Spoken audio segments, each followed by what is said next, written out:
ჭადრაკის დაფა. თათია პაჭკორიასთან ერთად.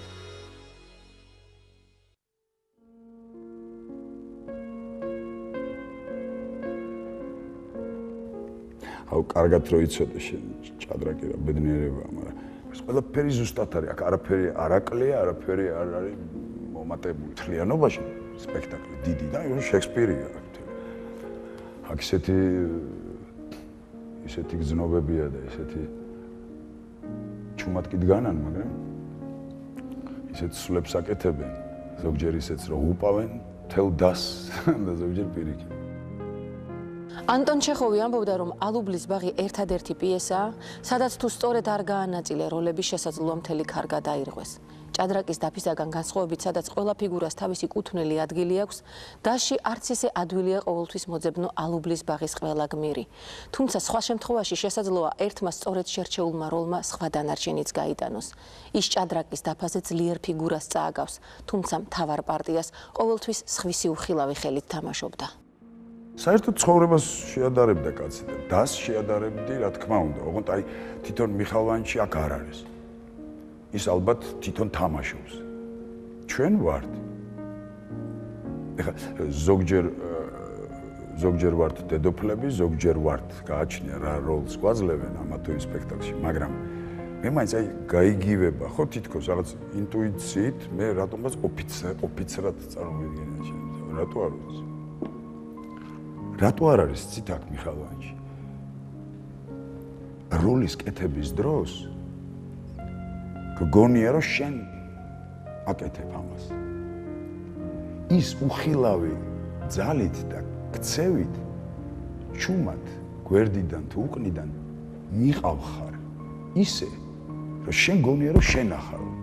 მაგრამ ეს პაიკი, ეს დედოფალი გააკეთა მიხალვანჩმა.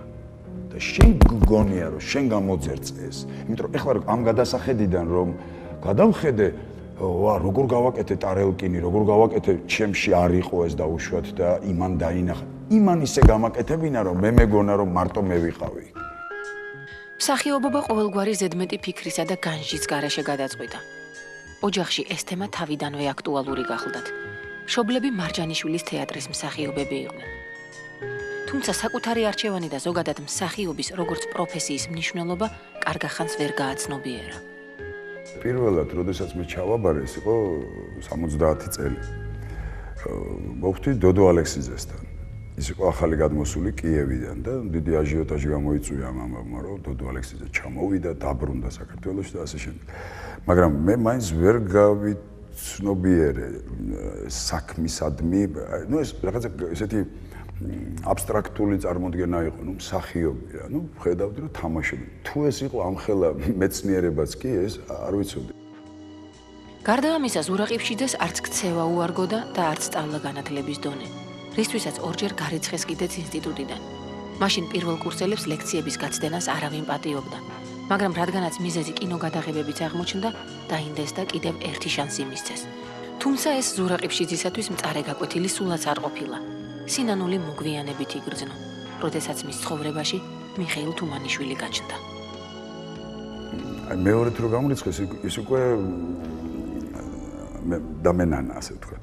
იმიტომ რომ შევიცვალე, სახშიც ვერ მცნობდნენ, მეგობრებიც ვერ მცნობდნენ, იმიტომ რომ მიხალვანჩმა ისეთი გარემო შექმნა იმ პირველ კურსზე, ისეთი არაჩვეულებრივი რაღაც ზღაპარივით იყო ეს ყველაფერი და ჩაგვითრია. აბსოლუტურად დავიწყე რაღაც არანორმალურად ბევრი კითხვა. იმიტომ რომ გძნობდი რომ სკოლაში მაინც გვავალებენ და ეს იყო ასე ვთქვათ დავალების შესრულება და აქ სურვილი გაჩნდა, გესმით? და როდესაც სტანისლავსკის, მიხაილ ჩეხოვის და ასე შემდეგ რაღაც გადავავალე თვალი თუ შეიძლება ასე.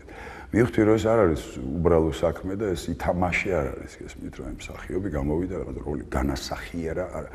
ეს არის უზარმაზარი ძალიან რთული საქმე, რომელსაც ალბათ ჭადრაკი თუ შეედრება, თუ შეიძლება ასე ითქვას. მაშინ ზურაყიფშიძე საბოლოოდ დარწმუნდა, რომ როლის თამაში სულაც არ ყოფილა თამაში და ნელ-ნელა გაჩნდა მთავარი, რასაც სათქმელი და დრამატურგის ან თუნდაც პოეტის მიერ შექმნილ სახეს ამოფარებული პიროვნება ჰქვია. მსახიობი არა ხომ წაიკითხე, ლექსის საკითხვა არის აღსარება, ლექსის საკითხვა არის როლის შექმნა, იმიტომ რომ თუ ლექსის უკან არ დგას პიროვნება, რისი თქმაც უნდა, თუ არ არის საინტერესოდ თქმული თავისებურად, განსხვავებულად, მაშინ აზრი არ აქვს იმის არც კითხვას, არც მოსმენას, იმიტომ რომ ავიღებ წავიკითხო მე თვითონ წიგნიდან. ცოტა ცუდ სიტყვებს ვიხმარ, მაგრამ სტრიპტიზია სულის საჯაროდ მე ისეთ რაღაცას ვაკეთებ, რასაც ჩვეულებრივი ნორმალური ადამიანი საჯაროდ არ იტყვის ამას. კი, ამოფარებული ვარ სახეს, ასე ვთქვათ, ნაწარმოებში დაწერილ სახეს დრამატურგის მიერ შექმნილს, მაგრამ იქ ჩემი სათქმელიც ხომ აქვს? ჩემი სათქმელი თუ არა მაქვს, მე როგორ ვიქნები ბოლომდე გულახდილი მაყურებელთან.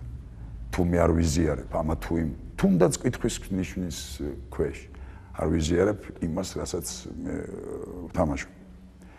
მე იქამდე მივედი, რომ ეს სიტყვა თამაშიც კი არ უხდება. ეს თამაში არ არის, ეს როგორ არის თამაში? ესე ყველანი ვთამაშობთ, ეხლა ვთამაშობთ, ხო? კინოში ზურა ყიფშიძე 12 წლის ასაკში გამოჩნდა. გიორგი შენგელაიას ფილმში მაცი ხვიდია. მაშინ ის უბრალოდ ცხენოსნობაზე დადიოდა და არავინ იცოდა, რომ ცნობილი მსახიობის ელენე ყიფშიძის შვილი იყო. ვთქვიდია, იქ ტყეში თოფიანი კაცები ვნახე. თოფიანი კაცები მოდიან. რა იყო ბოჭოია? ჩემი თვალებით ვნახე თოფიანი კაცები ტყეში. ვაშკაცი მეგობრე და ტყის რეალმა შეგაშინა. მოგეჩერებოდა ალლა.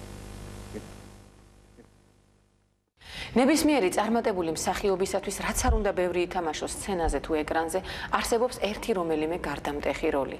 მაგალითად, ზურა ყიფშიძემ 50-მდე სახე შექმნა, თუმცა მაყურებელმა ყველაზე მეტად ზურა შეიყვარა. მაშინ, როდესაც თბილისში ნუში აყვავდა. ზურა ყიფშიძეს ამ ფილმში საკუთარი თავის გარდა ყველა მსახიობი მოსწონს.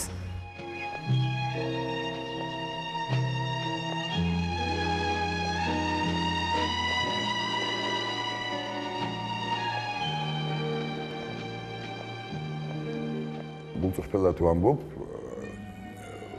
მართლა მომწონს გოგა ფიფია, იმიტომ რომ გოგა ფიფია იმ დროს ყოველ შემთხვევაში უფრო გავდა იმ ჩემ გმირს, ვიდრე ლექსოს. ანუ გარდასახვა მოხდა, ამის თქმა მინდა. გადასარევად თამაშობს დოდო აბაშიძე და კაპანაძე, ჩემ დედას და მამას. ნუ სესილია თაყაშვილს აღარაფერს არ ვამბობ. ეკა მაღალაშვილი, ყველანი კარგები არიან. ყველაზე ნაკლებად მომწონს ჩემი თავი. ჯერ ესეთი ეს რაღაცა გაპუშტული ტუჩები, რაღაცა ეს თმები და რაღაცა და რაც თავარია სიტყვები, აი ეხლა ხან ერთი წლის წინ უყურე და ერთი მართალი სიტყვა ვერ ვნახე, კაცო, გავგიჟდი. წადი ზურა. კაცი მაინც იმით იზომება, რამდენს სიტვირთებს ცხოვრებაში. დაფასებულია ადამიანი, რაც უფრო მეც გაუძლებს, რაც უფრო მეც ღვინდება, ბრძენი ხდება, თუ შეიძლება ასე ითქვას. ყოველ შემთხვევაში თვალი უხდება სხვანაირი, იცი. ამ ფილმის პრემიერასთან დაკავშირებულ აჟიოტაჟს ზურა ყიფშიძე არ შესრებია. ის ამ დროს მოსკოვის საკავშირო სახელმწიფო კინოხელოვნების ინსტიტუტში სწავლობდა და ამავე მიზეზით სუსტი სქესის წარმომადგენელთა ეიფორიამ მის გარეშე ჩაიარა. ამ ფილმში მან მართლაც დაუვიწყარი სახე შექმნა, რომელიც იმ დროს რაღაცით ნამდვილ ზურასაც ჰგავდა. ახლა შენი კეთილშობილება ლექსო. ხო ხედავ გზიდან ჩამოგეცალე. ნაწილობრივ ყველა გავს. შიგნით ხო ყველას აქვს. არ უნდა მისცე შენ თავს უფლება რაღაცები გააკეთე, თორე რაღაცით რა თქმა უნდა ეხლა ნამდვილად არ ვგავარ, ეხლა. ახლა ხო და მაშინ ალბათ გავდი. და ის იმიტომაც მოწონდათ ეს გმირი, იმიტომ რომ იყო სამწუხაროდ ეს ადამიანში ცნობიერებაში, არ ვიცი, თქვა ცნობიერად დევს, რომ უარყოფით გმირს ხშირად მეტი გულშემატკივარი ყავს ვიდრე და მაგრამ საქმე იმაშია, რომ უარყოფითი გმირის გაკეთებაც მხოლოდ უარყოფითად არ შეიძლება, იმიტომ რომ არ არსებობს უარყოფითი გმირი, უარყოფითი. იმ დადებით გმირშიც არის უარყოფითი მხარე და უარყოფით გმირშიც დადებითი. ამითია საინტერესო და ამითია რთული ის როლი, რომელსაც ვაკეთებს. არა ერთ ფერს არ ხმარობთ, ასე ვთქვათ. დღემდე არის ლაპარაკი ვახსოვარ, როცა აყვავდა ნუშით და ამ დროს გაცილებით უფრო სერიოზული გამოშვება მაქვს, მე მგონი გოდერძი ჩოხელთან, იგივე ცოდვის შვილებში და გაცილებით უფრო სერიოზული, მიუხედავად იმისა, რომ პატარა როლია ახალგაზრდა კომპოზიტორის მოგზაურობაში, პატარა ექიმი მიჩემნია მთელ დიდ როლებს, ასე ვთქვათ. ერთი ამათმაც იწუნიონ როგორია კაცის მაპარვა. ურჯულოს დაცვა არ იქნების ბათირავ.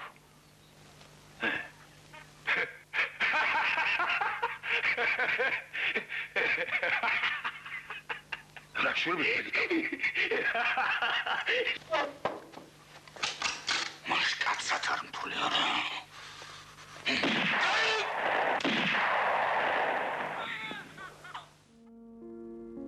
საქართველოში არის თაობა, რომელთა ცხოვრებიდან მთელი 15 წელი გაქრა. ზოგიც საერთოდ ამ ქვეყნიდან გაქრა. მაშინ ძნელი იყო ფიქრი სამსახიობო კარიერაზე. მაშინ ბევრმა სამშობლოც დატოვა. ერთეულები კი მოგვიანებით მიხვდნენ, რომ ეს საშინელი 15 წელი თურმე მაინც საჭირო ყოფილა. ეხლა ვგრძნობ, რომ ეს 15 წელი ნამდვილად ჭირდებოდა და სიამოვნებით ერთი მხრივ კი საინტერესო დროს მოვხვდით. ყველა ვერ ხვდება ასეთ საინტერესო გარდამავალ პერიოდებში, მაგრამ მეორე მხრივ მე უკვე ფიქრობ, რომ რამდენი რამ არ იყო საჭირო ეს ჩვენი ომები, ჩხუბები, განხეთქილებები, ეს ყველაფერი რო არ ყოფილიყო, რა თქმა უნდა, ჩვენ ვიქნებოდით გაცილებით უფრო საინტერესო და განვითარებულ დროს. ყველა მეუბნება რა გინდა აქ, რატო არ წახვედი თავის დროზე. მიუხედავად იმისა, რომ მე ხიპიც ვიყავი, თმებზეც დაუჭერი ვარ და ჯინსებზე გვიჭერდნენ, იყო ასეთი დრო. 87 წელს, როცა პირველად გამიშვეს დონ ჟუანით მადრიდში, ყველას ეგონა, რომ ლექსო თორაძეს მეგობარი ვიყავი და მოსკოვში ერთად სტუდენტობის დღეები ქონდა, ერთად წლები გატარებული და დარჩებაო ეს თუ რაღაც გაიქცევაო სადღაც და რომ მომილოცეს და მადლობა ვინმე სად უნდა მე არ მიყვარს, როდესაც ვამბობთ ერთს, ვაკეთებთ მეორეს. სულ ვამბობთ როგორ გვიყვარს ჩვენი სამშობლო და ვაკეთებთ ყველაფერს იმისთვის, თითქოს ვართ შემოგზავნილი მტერი, მტრის პოზიცია. მე პირიქით რაღაც ხმას არ ვიღებდი, ვითომ უცხოურად გამოვიყურებოდი და მე რადგანაც მიყვარს ჩემი ადგილი და მინდა იმ საფლავებს მიუხედავად იმისა, რომ ეს ძალიან ისე ჟღერს, ცოტა ზედმეტად პათოსით, მაგრამ მე იმ საფლავებს პატივს ვცემდი. კაცო, ბოლოს და ბოლოს გამაგებინეთ, ჩვენ ადამიანები ვართ. არ გააჭირა სამია. ეს აღმაშფოთებელი ფაქტია. გაქცევაში ვერ ხედავდი პრობლემის გადაწყვეტას. თუმცა ახლა ვგზნობ, რომ ძალიან ბევრი საინტერესო ადამიანი ტყუილ უბრალოდ გაქრა, რომელიც თავის სიტყვას იტყოდა იმ ხრივ, რომ ბევრი მოწაფე ეყოლებოდა, თუნდაც მიმბაძველი და ასე შემდეგ. მე მაინც მგონია ახლა, რომ ის ადამიანები, ვინც ეს 15 წელი იმ ადამიანებმა, ვინც გაატარა სხვაგან, იგივე ჩემი კოლეგები, ლევან უჩანეიშვილი, რეზო ჩხიკვიშვილი, ნინიძე, მერაბი, მე მათ ვერაფრით ვერ გავამტყუნებ. იმიტომ რომ უფრო მეტი შექმნეს იქ ჩვენი სახელით, ასე ვთქვათ, ვიდრე აქ რო ყოფილიყვნენ. გაიშენს პატრონს. რა გინდა? რა სიტყვა დასაცოდავეთ ბაბუაშენი. რა გინდა, რა? სვანილი. ქალაქიდან სოფელში რომ მიგან. ეს სიტყვა და არა, მაგ შენი მოგლეჭვისა, მომეც.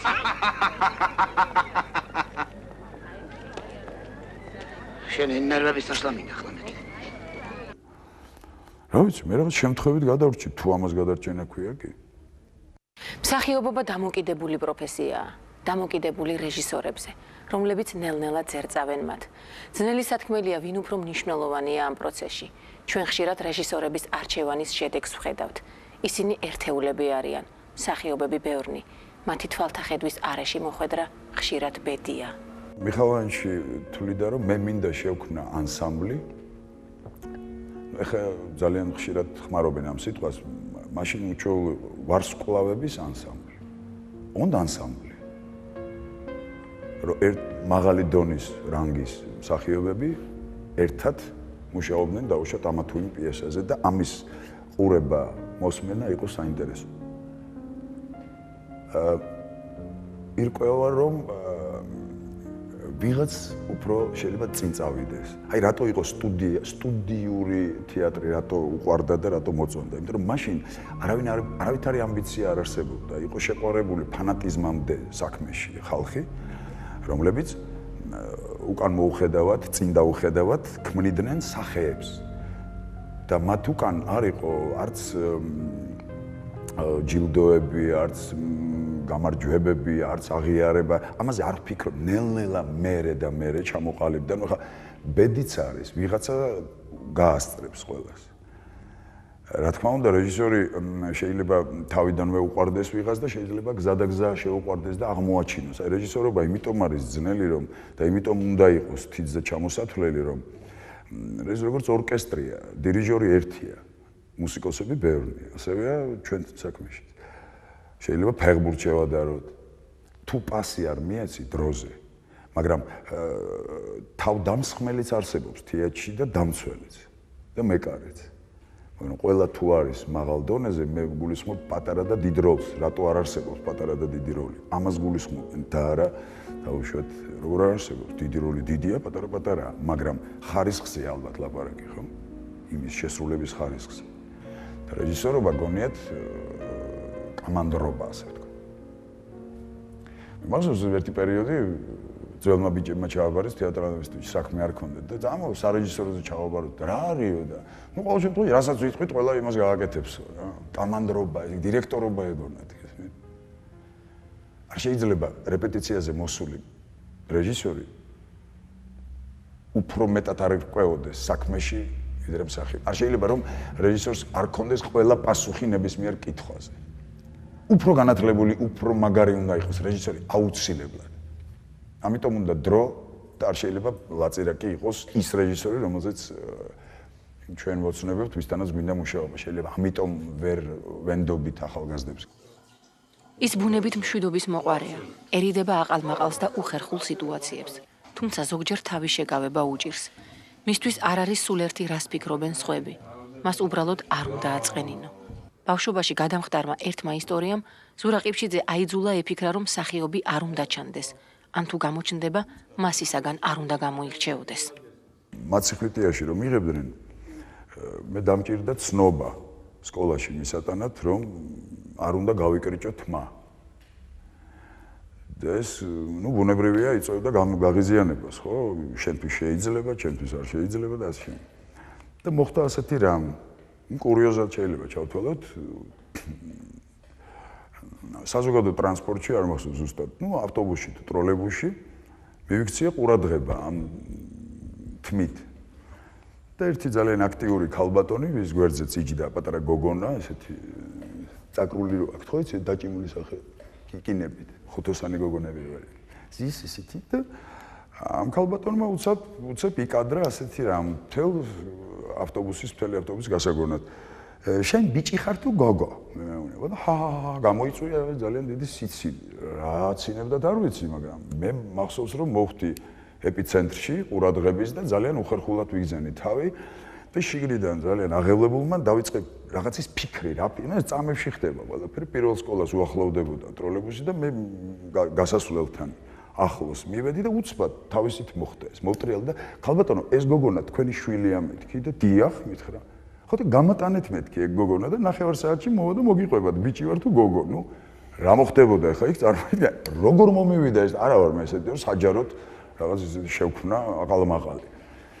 მაგრამ ყოველთვის იწევდა ადამიანში, მასში ყოველ შემთხვევაში რაღაცა უხერხულობას, იმიტომ რომ საერთოდ მე ვთვლი რომ მსახიობი არ უნდა ჩანდეს. აი მიხალანჩის უმეუბნებოდა რატო გაცვია ასე. აბა როგორ უნდა მეცვას მეთქი. აიო და იხსენებდა მსახიობებს, ვინც რუსთაველის გამზირზე დადიოდნენ, ძალიან ლამაზად ჩაცმულები, გაკრეჭილები, გაპარსულები და ყველა უყურებდა და აღფრთოვანებული იყო. მე კი დაუსვი შეკითხვა რომ კი, მაგრამ სპექტაკლის და თეატრშიც იგივეს აკეთებდნენ, ამ აღფრთოვანებას იწვევდნენ. იმიტომ რომ დენირო რო ჩამოვიდა თბილისში, ქუჩაში მოვდიოდით რუსთაველზე, მართალია ზაფხული იყო, მაგრამ მე მცნობდნენ. და ხელს უწერდი და დენირო იყო, რობერტ დენირო, ჩემს გვერდზე და გაგიჟდა კაცო, ჩემი ფილმები რა არ გადისო, არ მიცნო, არა მე ვთხარ უბრალოდ ვერ წარმოუდგენიათ, რომ ეს თქვენ ახართ მეთქი. იმას ვერაფრით ვერ გამოარჩევდი. მე ამისკენა ვარ. მსახიობი შეიძლება იყოს არ გამოირჩეოდეს მასაში, მაგრამ სცენაზე აკეთებდეს რაღაც საინტერესო როლებს ქმნიდეს. ფირზე გადაღებული ქართული კინო აღარ არსებობს. ეს ფრაზა ალბათ ბევრჯერ ხსმენიათ და კიდევ არაერთხელ გაიგებთ. ამ მიზეზით ბევრმა მსახიობმა სერიალებს შეაფარა თავი და აქვე გაჩნდა თემა პროექტებისა, რომელმაც ფული უნდა მოიტანოს და რომელშიც ფული უნდა დაიხარჯოს. მივხვდი რომ თურმე უნდა გადაიღო სერიალშიც, უნდა ეცადო კარგად ისევე გადაიღო, ანუ ხარისხი უნდა იყოს ისეთივე, შენი დამოკიდებულება უნდა იყოს ისეთივე, როგორც ფილმის და სპექტაკლის კეთების დროს. და მერე უკვე განსაჯოს ხალხმა. მერე უკვე ილაპარაკონ, უნდა გადაიღონ თუ არ უნდა გადაიღონ, სახებმა უნდა გაკეთოს თავის საქმე, როგორც ყველა. მაგრამ, აი მაგალითად, ამერიკაში იღებენ ბევრ ცუდ ფილმს, ძალიან ბევრს. და ეს ფილმები ღირს ძალიან დიდი ფული. და მერე ამიხსნეს. იმიტომ ვიღებთ, ასე ვთქვათ, რუსულად არის общепит. ხო, ყველასთვის, რომ მერე დანაზოგიდან მივცეთ გენიოს ვიღაცას დაუშვათ, ჯიმ ჯარმუშს ან გრინეუეის, რომელიც შეძლებს გადაიღოს ის, რის თქმაც უნდა. ანუ ამიხსნეს, რომ ბაზარი შეიძლება არსებობდეს დაუშვათ ნამდვილ დიდ ხელოვნებასთან. თუ ჩვენ ეს შეგვეძლოთ ჩვენ ამის გაკეთება, ჩვენ შეგვეძლოთ ცოტა ადრე.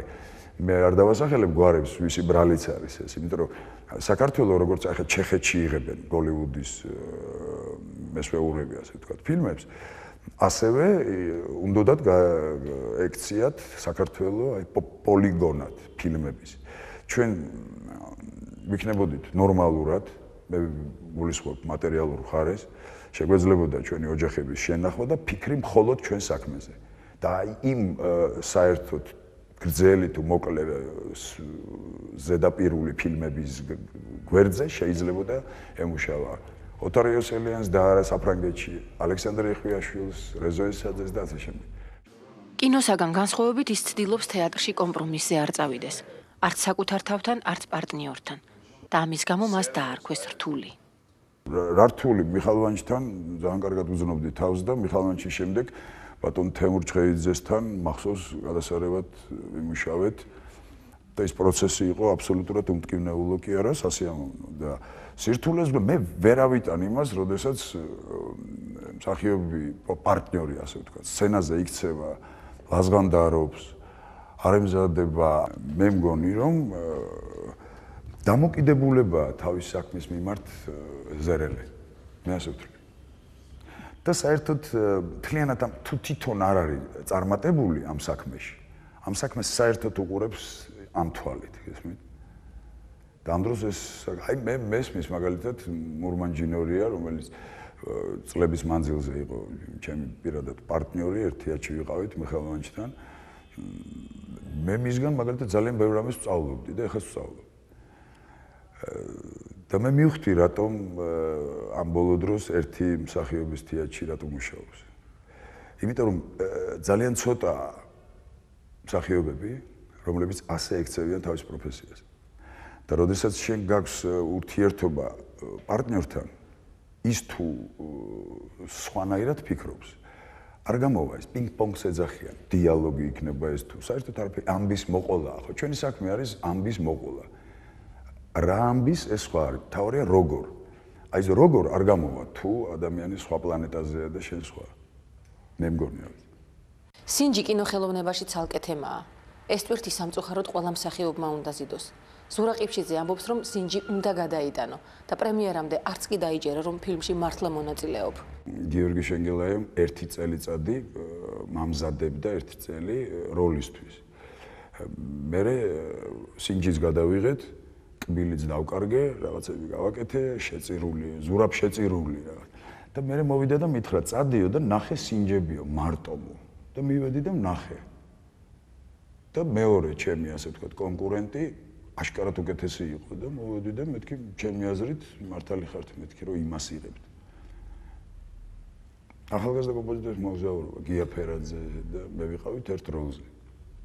და აშკარად ჯობდა, სინჯში ჯობდა გია. კინომსახიობის სპეციფიკაა ეს, რომ სინჯზე უნდა გახვიდე და უნდა გადალახო. აი, через не могу, რო იტყვიან, ასე უნდა გააკეთო. არ უნდა გეწყინოს, არ უნდა ყოველთვის ელოდებოდა იმას, რომ შეიძლება შენ მოხსნან როლიდან. გურამ ფირცხალავას იღებდნენ მაციხვითიაში. და თითქმის უკვე მნიშვნელოვანი ნაწილი გადაღებული ჰქონდა და მოიხსნა გურამ ფირცხალავა და მე ვეძებდით მაციხვითიას და შემთხვევით ზუგდიდში რესტორანში შემოვიდა ვიღაც ახალგაზრდა კაცი, მძღოლი, რომელიც სამწუხაროდ ახლა ცოცხალი არ არის და ის გადაიღეს მაციხვითიაში. ძალიან ბევრი რამ არის დამოკიდებული, იმიტომ რომ ბედისგან. იმიტომ რომ დედაჩემს გაყვა ეს დაუკმაყოფილებლობის გზნობა, იმიტომ რომ კინოში უნდა რომ გადაიღოთ. სულ ეუბნებოდნენ რომ ცხვირია გქონდა, ესეთი მე ძალიან მომწონდა ეს ესეთი ქართული, ცოტა კეხიანი ცხვირი გქონდა. და თქვენ წარმოიდგინეთ, აი ირონია судьбы. გაიკეთა ცხვირის ოპერაცია კინოს გამო და რომ დაუძახეს სინჯებზე, უიმე ლენა, ის შენი ცხვირი სად არისო? და აი როგორ ხო მითხარით რომ ცხვირი და გავიკეთა ოპერაცია. და არა უკაცო ის ცხვირი გვინდოდაო.